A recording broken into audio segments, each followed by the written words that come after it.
আসসালামু আলাইকুম বন্ধুরা, আমি আপনাদের দেখাতে যাচ্ছি কিভাবে আমার ওয়াইফাই সেটআপ সমৃদ্ধ প্রিন্টার দিয়ে আমি প্রিন্ট করি। তো এটি হচ্ছে প্রিন্টার ইপসন L3250 ওয়াইফাই। তো এই প্রিন্টারটিতে ওয়াইফাই সাপোর্ট করে। তো সেজন্য যত ধরনের পিডিএফ করা ফাইল নিয়ে আসে কেউ, আমি এটাতে প্রিন্ট করলে অবশ্যই মোবাইল দিয়ে প্রিন্ট করি। আর আমি যখন এই প্রিন্টারটি কিনেছিলাম, আমি কম্পিউটারে কাজ বুঝতাম কম, তো কম্পিউটার দিয়ে কীভাবে প্রিন্ট করতে হয় সেটা আমার জানা ছিল না। সেজন্য আমি ওয়াইফাই সাপোর্টেড প্রিন্টারটি কিনেছিলাম, যার জন্য আমি এখন এই সুবিধাটি নিতে পারতেছি।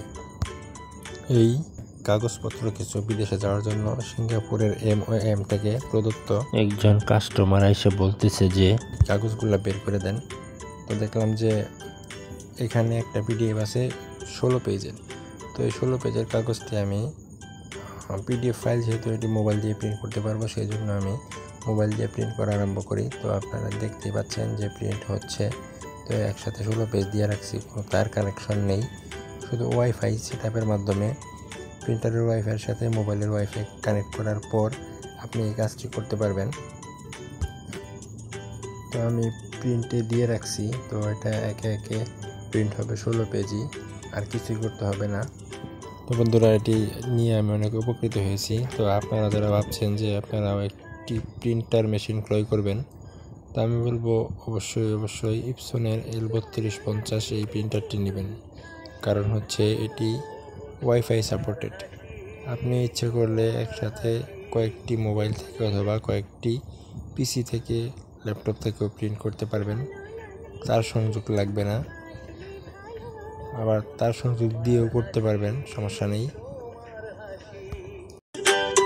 আমি অবশ্যই সাজেস্ট করব এই প্রিন্টারটি নিতে।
যারা ধৈর্য সহকারে আমার এই ভিডিওটি দেখলেন বা শুনলেন, তাদেরকে অসংখ্য ধন্যবাদ।